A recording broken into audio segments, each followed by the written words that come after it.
My name is Selena, and I'm here to introduce Janesh Varya.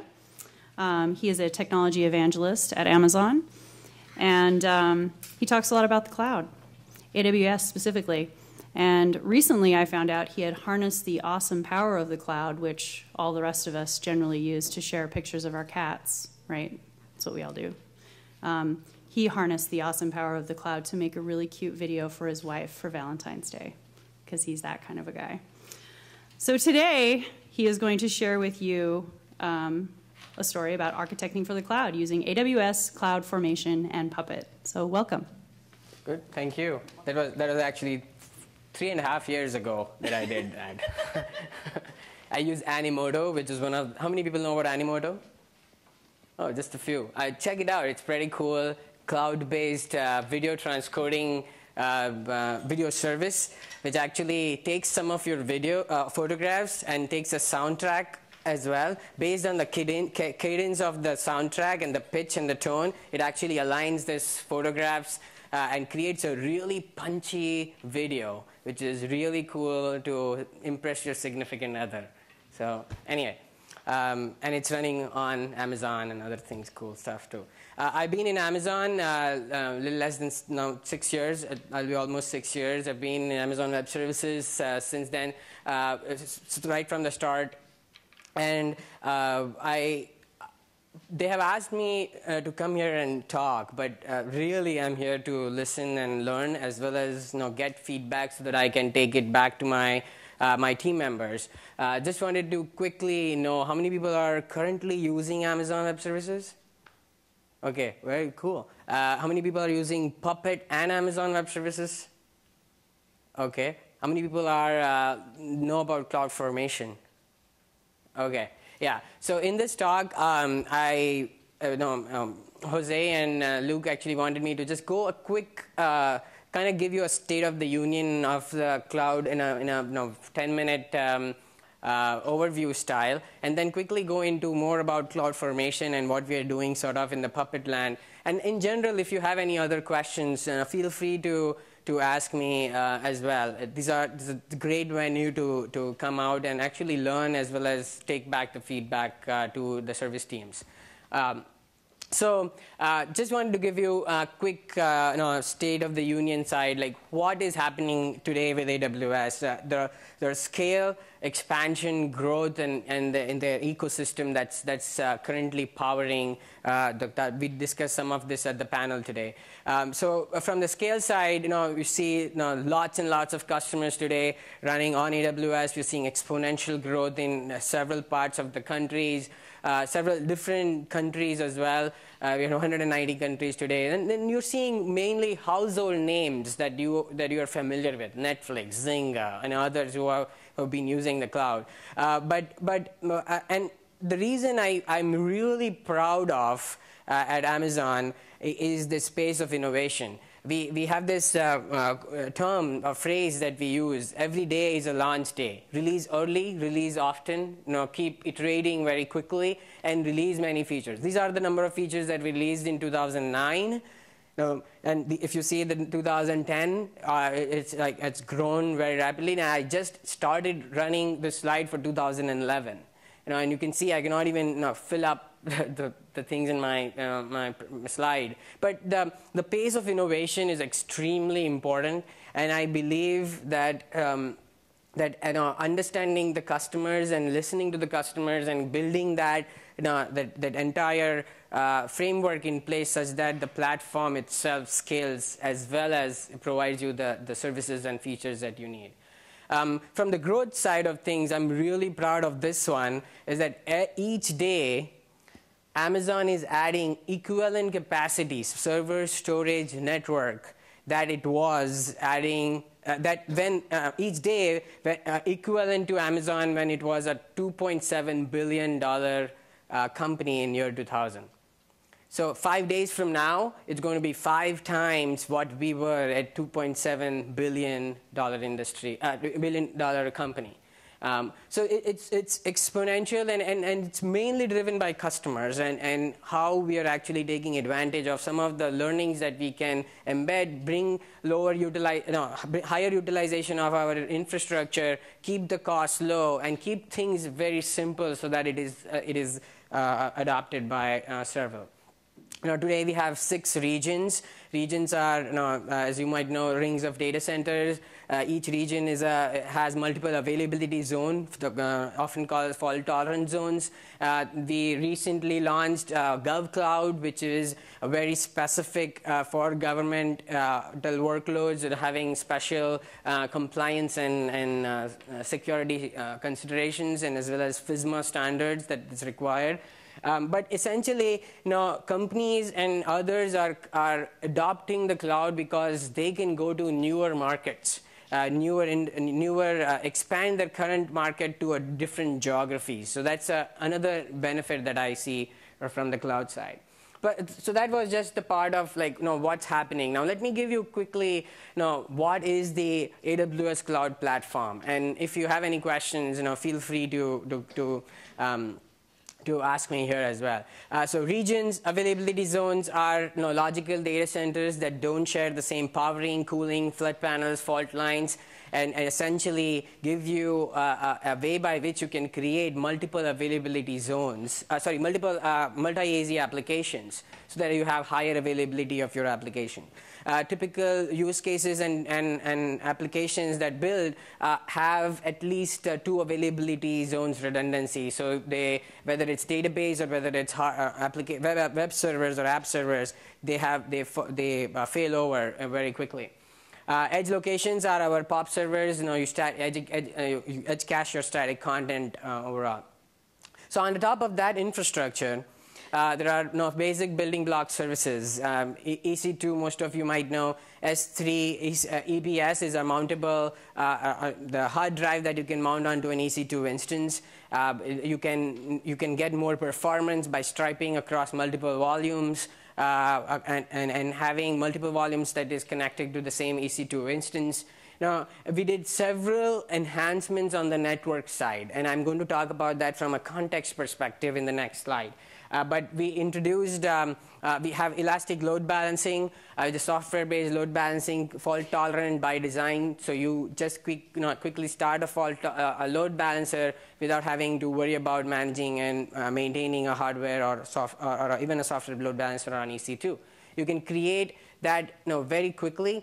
That's the goal of all the services. And Amazon Route 53 is our authoritative DNS service. Not many people know about the service here, but it's one of my coolest services. Why? Because it allows me to manage my DNS records programmatically.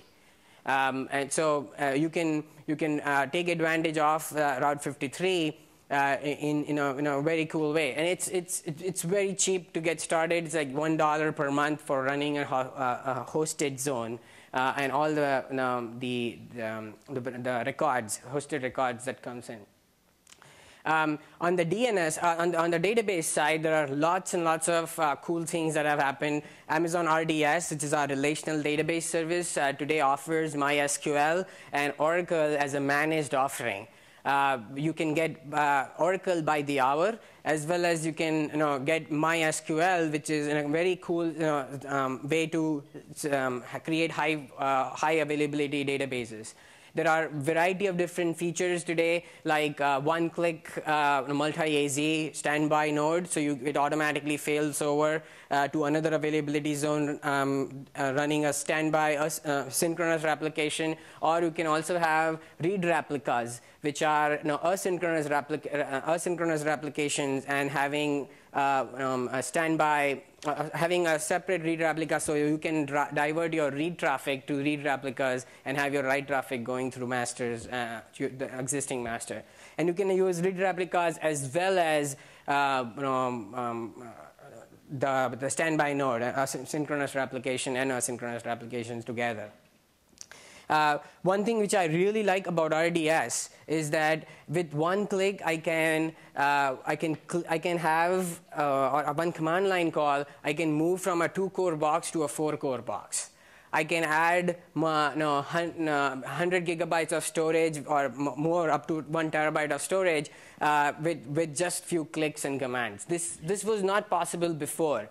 This used to be a variety of different ETL jobs. If the machine is running out of disk space or capacity, you had to run migration scripts from one server to another and so forth. So now it's all seamless in a very quick way. We released a distributed in-memory caching service, memcached service called Amazon Elasticache, which will essentially nothing but a caching service, so that you can reduce your load to your database servers and have caching built in. So these are our low-level building block services. There are a variety of different high-level building block services like Elastic MapReduce.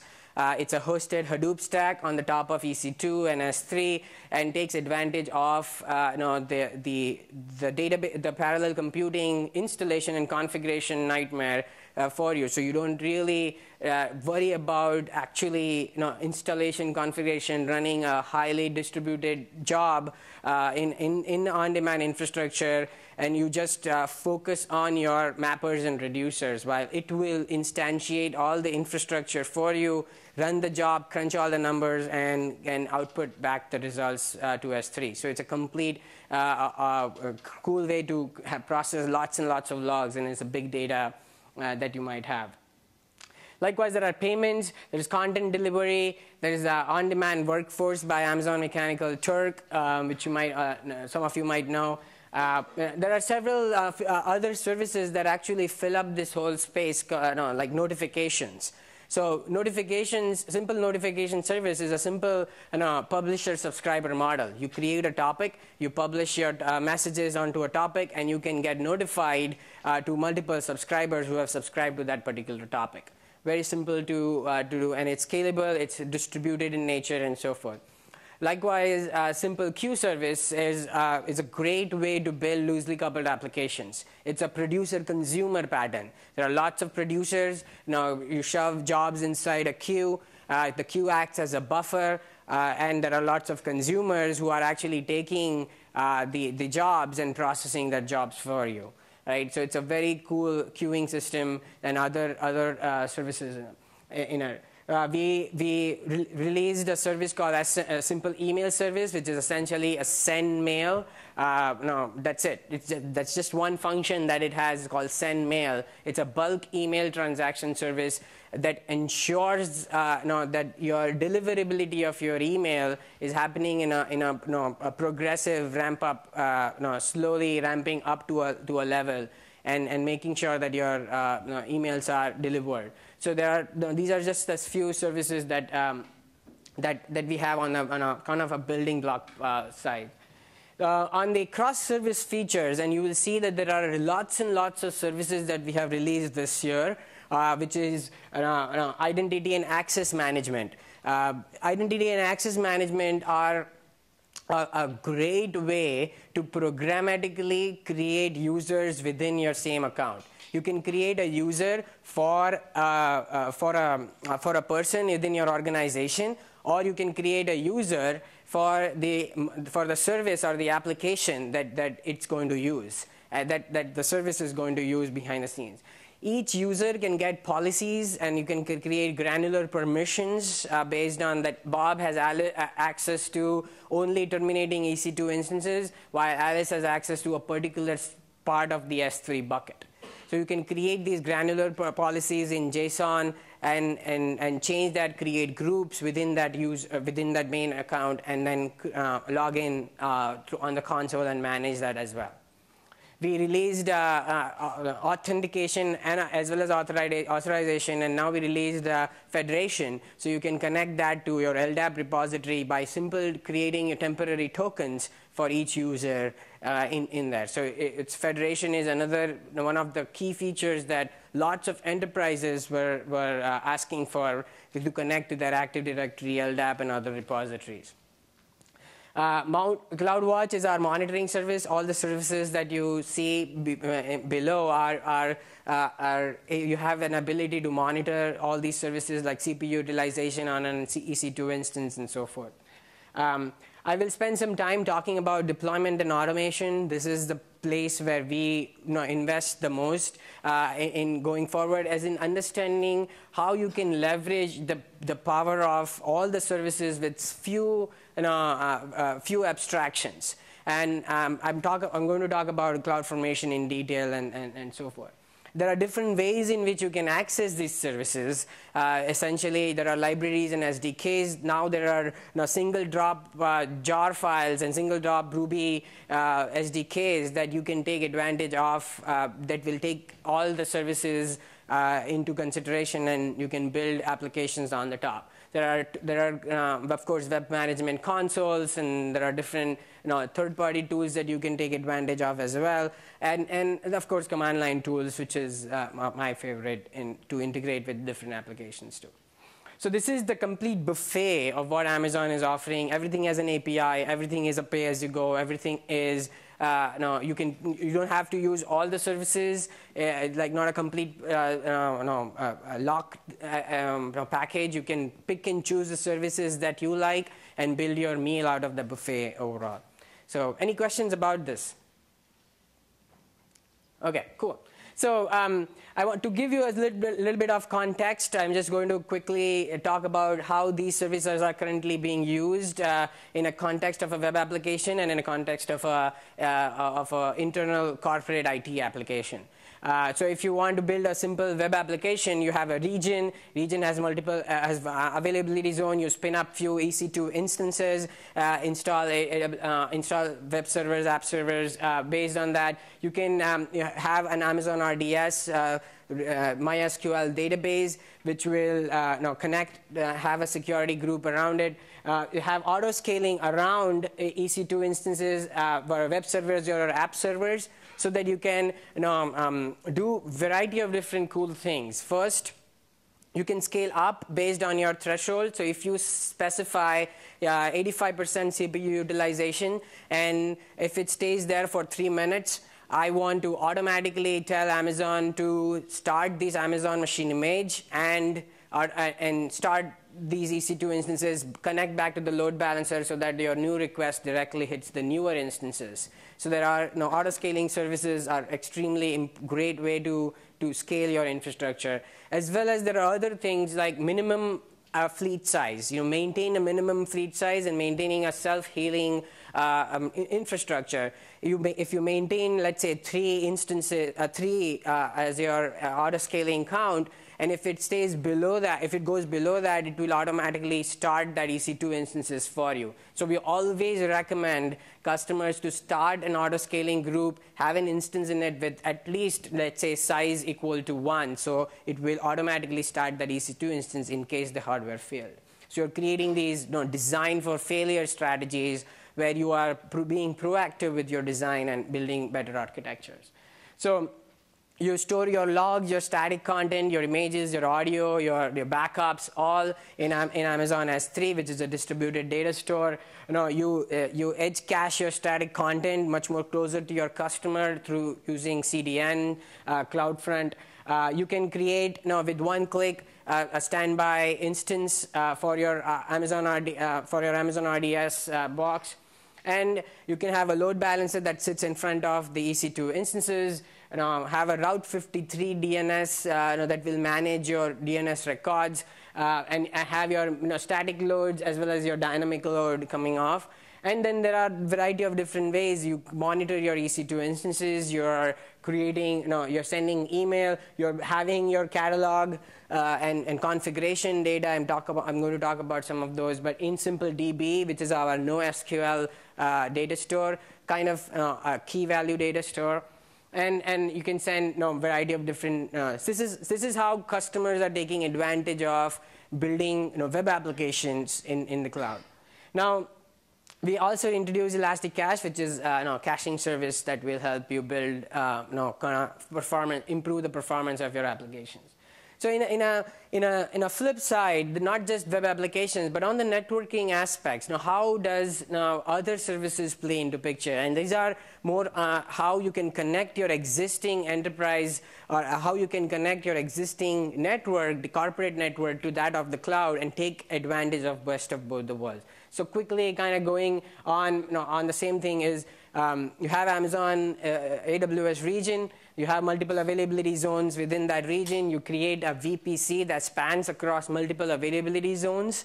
And you have a cloud router. You connect your customer gateway to the VPN gateway to the cloud. So your 10.IP address range connects directly to the 10.IP address range. You assign your own IP address in the cloud as well, and create private subnets and public subnets, and have an NAT in between. Private subnets are essentially just walled garden. They don't have connectivity to the internet. But internet gateway, you can connect and access other services or your own services which are connected outside of the network.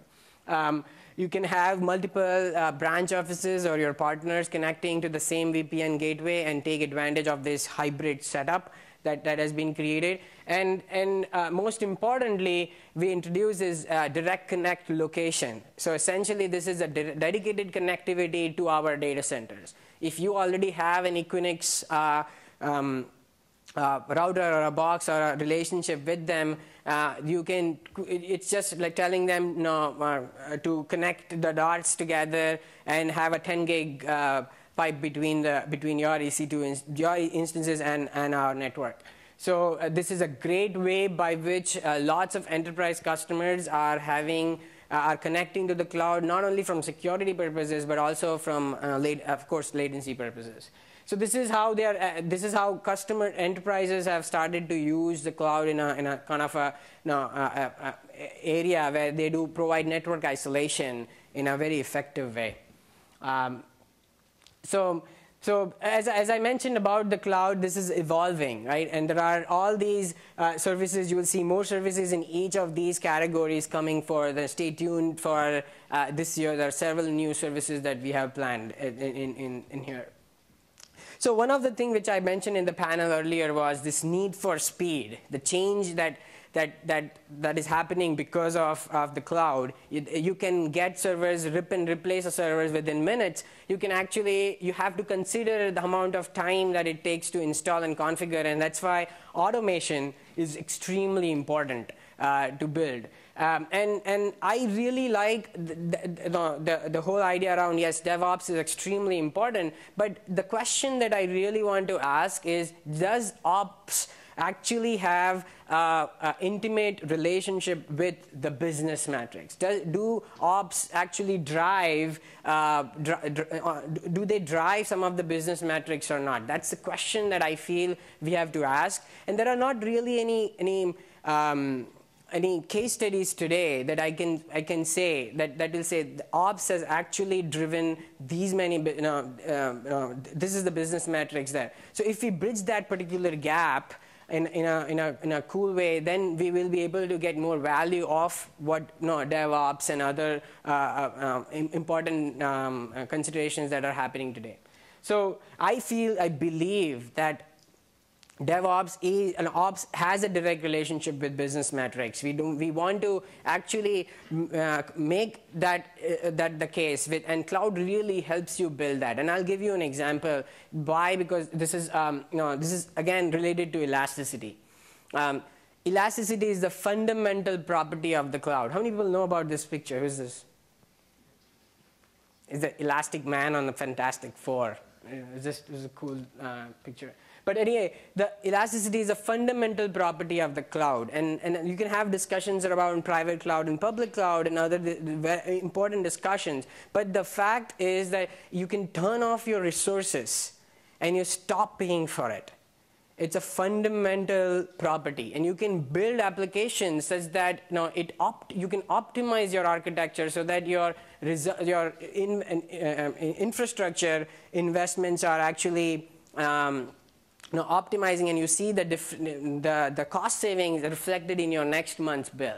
right? Those are the things that has to be continuously driven by the process. So let me give you an example, and these are actual examples that we are seeing in Amazon.com as well as in other customers that we are seeing. So this is a kind of a typical kind of a scenario, kind of elasticity during the day. You will see that there are always going to be some time when the applications are being used, while sometimes when the applications are not being used. You will provision for peak capacity most of the time to meet that demand. Right? But now you can build web applications that sleep at night when nobody is actually using it. Right? So you believe, that obviously there are lots of ways in which you can do that, and then there are savings around that. So your ops as an operator, I will be able to make a significant contribution to the business metrics that I don't have to invest upfront. Same goes with not just elasticity from during the day, but elasticity during the year as well. Here is e-commerce season have spikes during the November timeframe, while others have spikes depending upon their industry. And you will see that instead of provisioning for peak capacity, instead of doing and spending money in capacity planning, you are spending money in capacity optimization and actually saving money inherently. So here you are seeing automatic savings because you will be able to dynamically scale your resources and optimize the resources as well. On the other side, this is a real case study from a customer actually. They were having a small RDS instance for the rest of for the entire time frame of the year, but only the last 3 days when they have to run large database jobs like indexing and reporting and others for the end of month reporting, they scale up their small EC2 instance, small RDS instance to a extra large RDS instance. And to do all their jobs and run those processes because they need that computation power, and then they are seeing significant savings because of that the ability to do that and ability to see the difference in the bill that they are a dollar figure around it. So automation is extremely critical, of course, in this scenario. Automating because of the cloud APIs, automating in different ways. And I'm going to talk about how we are seeing automation and how you can help in building, driving our roadmap as well. So please give me feedback as well. This is a cool story. This is a system admin at Autodesk. Autodesk is using cloud as their extension of their existing data center. They have 3 data centers. Their 4th data center is EC2 using under VPC environment. And he loves to talk about how he has built the automation framework such that he can provision 1 terabyte at the back of an auto rickshaw in India when he was traveling, and how he can actually monitor the servers with these tools that are available in the New York Times. Also very similar. They are using the cloud in general to extend their existing data center footprint. They're 4% in the year of 2008. Now they're 40% of their entire data center infrastructure footprint is EC2, while only 26% is their operational cost of EC2 when they compare it against the entire infrastructure cost that they have. So that is extremely important when you build and understand the reasons why these things move. So automation is extremely critical, as you have already known from the last 2 days of the conference as well. But how you can actually take advantage of CloudFormation in this scenario. So CloudFormation is not just a provisioning engine, but also it's growing into a land of management engine. And I wanted to kind of address some of those ideas as well and kind of get your feedback too. With one single JSON template, you specify all your mapping, your resources, your parameters, and you can provision that entire stack that I talked about earlier with using the script itself. right? In that, what it does is, you specify all these things. I'm going to talk about that, but it atomically creates each resource. It manages the ordering process, as well as this rolls back in case some instance or some resource didn't come up properly, right? You can create multi-tier, multi-AZ infrastructure stacks, and kind of, in a complete declarative fashion. So everything that you specify is in plain text. You can put it in version control, and you can version your infrastructure in general. So all your cloud resources, because everything is an API, you specify that in your CloudFormation script. It works very simple. It's very simple to understand, as well as very simple to create these JSON templates. And I'm going to walk through some of those example items as well. So you create a stack using the JSON template. You'll check the status, and you can delete the stack later on. We are enhancing the whole pipeline by having an ability to even update the stack in future. Right? So everything is a declarative language in this CloudFormation script. And I'm going to talk about some of the things that I just discussed, right? This is a simple template. You specify the headers, the parameters, the mappings, the resources, and the output. So let's see each one of these, of how it is being declared, and then I'll talk about how Puppet is actually integrated within CloudFormation as well. So parameters are essentially input parameters and configuration parameters that you need to provide for every resource. These are optional. Things like, if you are launching, let's say, a WordPress installation in a multi-AZ fashion, you might want to have a WordPress DB user, WordPress DB password, your IP addresses that you might need, and all those things that you need to provide as a part of the bootstrapping process. The parameters are very simply defined as strings, but you can have a variety of different validation metrics as well. You can decide that it should match this regular expression. It should have only lowercase characters and only numbers and all of that. Or you can specify a complete validation scheme that it should be at this length and not more than that. This much length and so forth. So immediately you see validation kicking in when you input some of those things. Again, everything is automatable. So this is just to create a tool around spitting out a complete CloudFormation script. So here, you specify a simple key name. This is a type string, but you can have different types of data structures around that as well. Mappings. Mappings are very, very simple ways to create a way by which you can reference and dereference some of the things that you will be using within the template itself.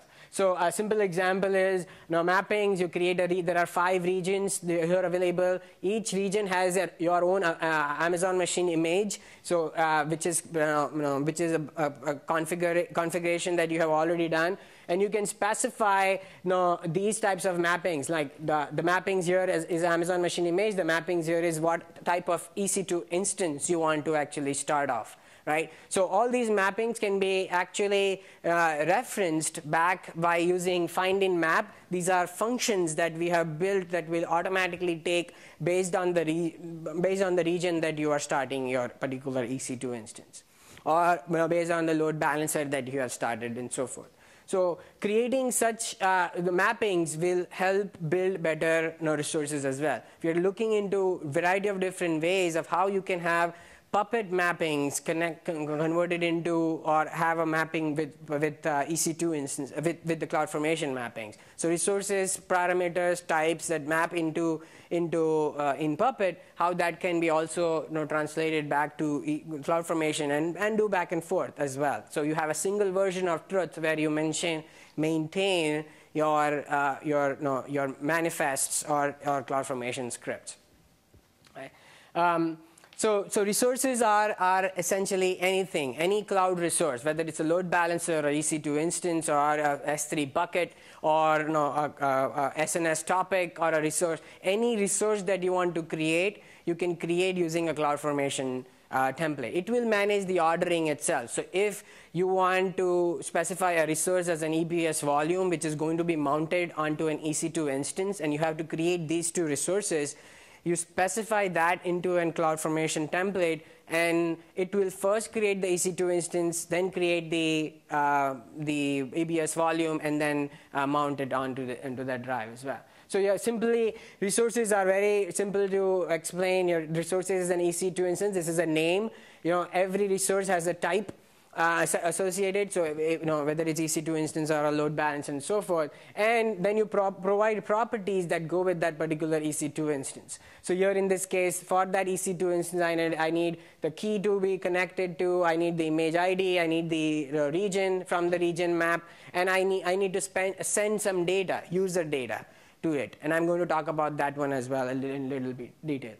So key name, again, your parameter reference. You got this reference right from the input parameters that you specified in CloudFormation in the parameters section.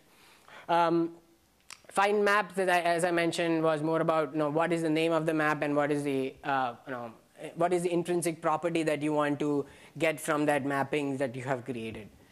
Outputs are essentially once your entire EC2 instance or the entire stack or infrastructure stack comes up, you want to have an endpoint, or you want to have an IP address that you want to put it in some other database and so forth.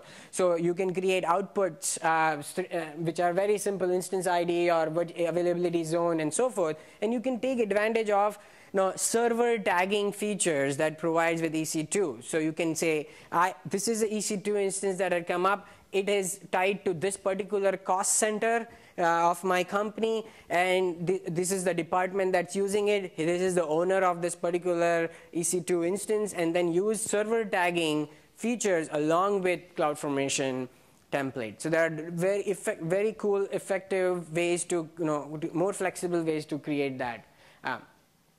The other thing that we just released a month ago was embedded stacks. So embedded stacks are essentially a template inside a template. So one of the customers came up with the requirement that they want an RDS database configured with certain amount of security group settings, certain amount of way in which it has to be multi-AZ, it has to have this particular configuration of the database instance type and so forth. So they created that as a template, and they wanted to use that particular template in all the different environments like staging, production, development, and all of that, so that they can reuse and not make mistakes over and over again.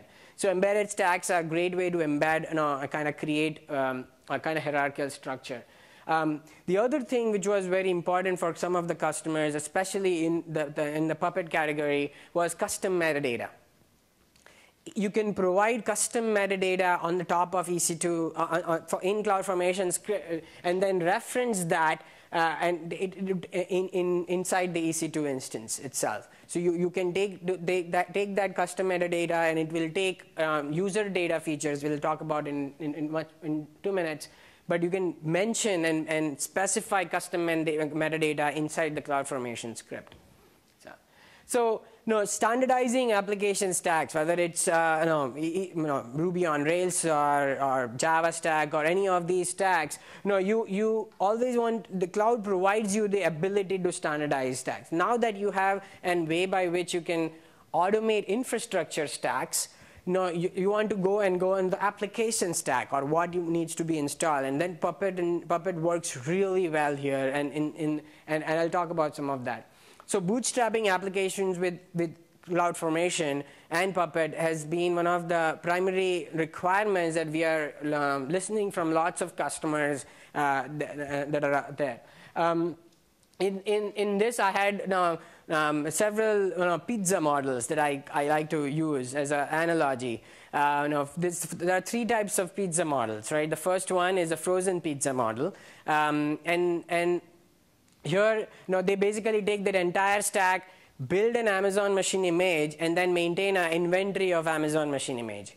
And this is not taking advantage of the powerful framework like Puppet is providing, but this is still a great way to build applications or maintain Amazon machine images as well. And why? Because there are customers today who are taking advantage of that because they don't want the additional overhead there. And this is a strategy that has worked for some customers like Netflix. Netflix is essentially their entire build job is go fetch it from the repository, build it, create a jar file, create an RPM, and your output endpoint is an image that they can instantiate very quickly when they are doing these blue-green deployments. Or adding new applications, adding new versions of the applications.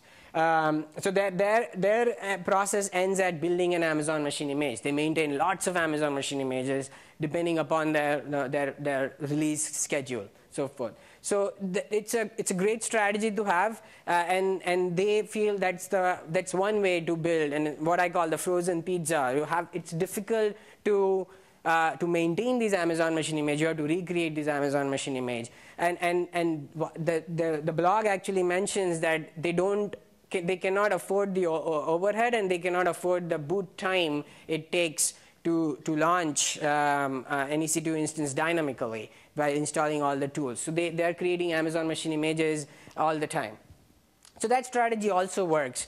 The second one I call the Papa Murphy model, the take and bake model, where you maintain this golden Amazon machine image and take advantage of EC2 instance metadata features or the user data features that EC2 provides. In this scenario, you are only baking in the necessary things that are not going to change as a part of the image, and all the other things are actually coming off from it. And this is a kind of a middle of the complete made-to-order model and a frozen pizza model, where you are baking in only the things that you actually require.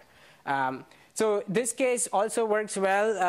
Cloud Init is a perfect scenario to use here. Cloud Init is a sort of a technology or an innovation that was done by Ubuntu and on Ubuntu servers. Now it's also available in Amazon Linux, Amazon machine images that we offer. So in this scenario, it runs the boot script at boot time, and you can specify the script within the CloudFormation template itself. Either you can use the console and specify the user data and say, I want to do the entire script here itself, and it will pass it at base 64 encoded, and you can take advantage of the entire script running during the boot time. So this has certain limitations because user data fields cannot be long, it cannot be audited, and all those problems do exist. But you can, by bootstrapping inside a CloudFormation script, you have an ability to have a best of sort of both the worlds and have an Amazon machine image, so you don't spend a lot of time installing, configuring the core pieces, and only the pieces which need to be fetched, like your middleware or your source code or your bundles, that gets created on boot up time during that. So that's a good balance of some of the use cases that we see customers using in this scenario. The other, of course, model is complete made to order, and Puppet works really well. There are several strategies and best practices that we are currently looking into and implementing within CloudFormation as well. So if there are certain requirements that you have, like I would love to do it in this particular way, I'm using Puppet, I'm using X, I'm using Y. How do I actually take advantage of that with EC2's characteristics, with AWS characteristics? So here, of course, you are creating entire stack. It's easier to maintain, it's easier to control, but it's difficult to set up initially and kind of help that in particular way. So in this scenario, it's very simple. Most of you already know, our Puppet users. Instances ask you a question: who am I and what is my role? And then some of the customers today use SimpleDB as their data store, Like yesterday's talk you saw with one ops man, the presentation where Oz talked about how they are using S3 as their store, right, to get the information. Here in this, some customers are using SimpleDB. They have maintained a complete machine configuration within SimpleDB. As soon as it boots up, the first question that the instance asks is, go and fetch me this, after it knows which role it is, like I'm a web server role, it will go and fetch the machine configuration from SimpleDB and then install all the things based on that. And it's worked out really well for a few customers because it's very simple to implement, and within just one snapshot, they can see what instances are running, how many are there, what type it is, and they can create very cool dashboards of their current infrastructure setup, and how many EC2 instances are running and so forth. So every time an EC2 instance comes up, it talks to SimpleDB as a data store. To add more properties and so forth. As soon as it's up, it will also do a SimpleDB call where say, okay, it's running, it's in the current running state. Right? So it works for some customers in that scenario as well. I want to definitely call out Puppet M-Collective for parallel distributed workloads. I think there's a really cool demo by RI. And he did a fantastic job in kind of using how CloudFormation can be used to install and configure the ActiveMQ instance, and then also have the clients talk via user data to this MQ instance. So it's a very cool demo, which I will highly encourage you to take a look if you have not had a chance. But I learned a lot in this conference as well as from some of our customers, and they highlighted some of the best practices in using Puppet with AWS. And some of course came to the top, and some you already heard about it over and over in this conference. Like use modules and manifests. Definitely put them in a version control system. Have skinny classes, but have fat modules. Take advantage of all the environment features that it provides, and of course, use Notify for logging and other things. These basic things that I have heard about it, I've learned a lot, and we are understanding how customers are using it in variety of different ways, so that they can the abstractions are built in such a way that it is easier to maintain. And the tooling around these frameworks are efficient enough so that you can not only operate but also scale and innovate very quickly in that.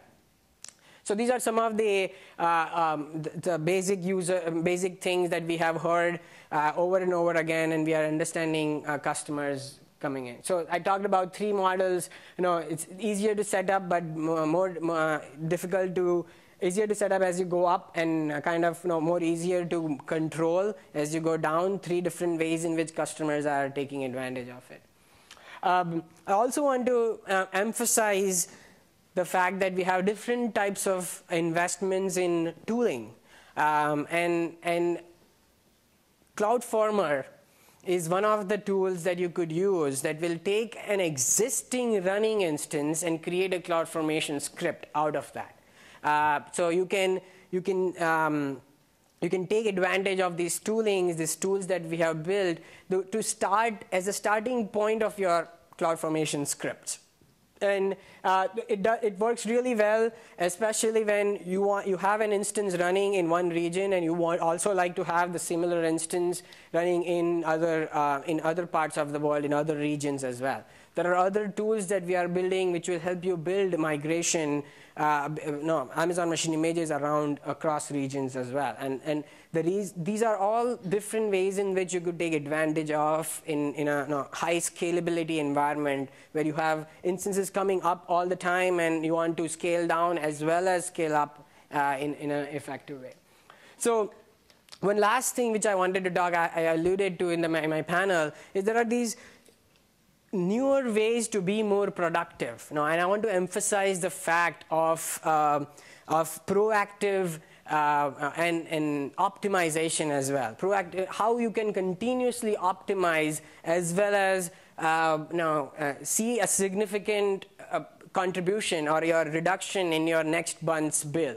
Right? This is a script that one of developers wrote, which now every instance will just put all the free resources, free memory, free hard drive, how much time it was running idle, and so forth, into custom metrics of CloudWatch, and that gets aggregated and sends an alarm to the user that, hey, you can save a bunch of money. This is a Geico thing, right? Save a bunch of money by switching from a large instance to a small instance by just clicking on this CloudFormation script.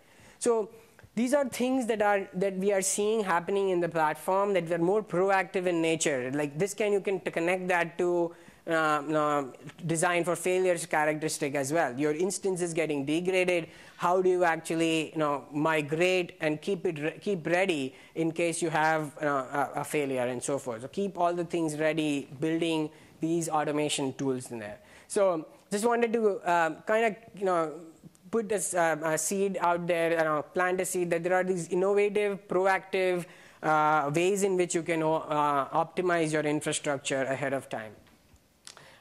So just to kind of wrap up, bridge the gap between ops and business by actually implementing Elasticity, turning off your resources, and actually doing a significant impact on your next in the business metrics.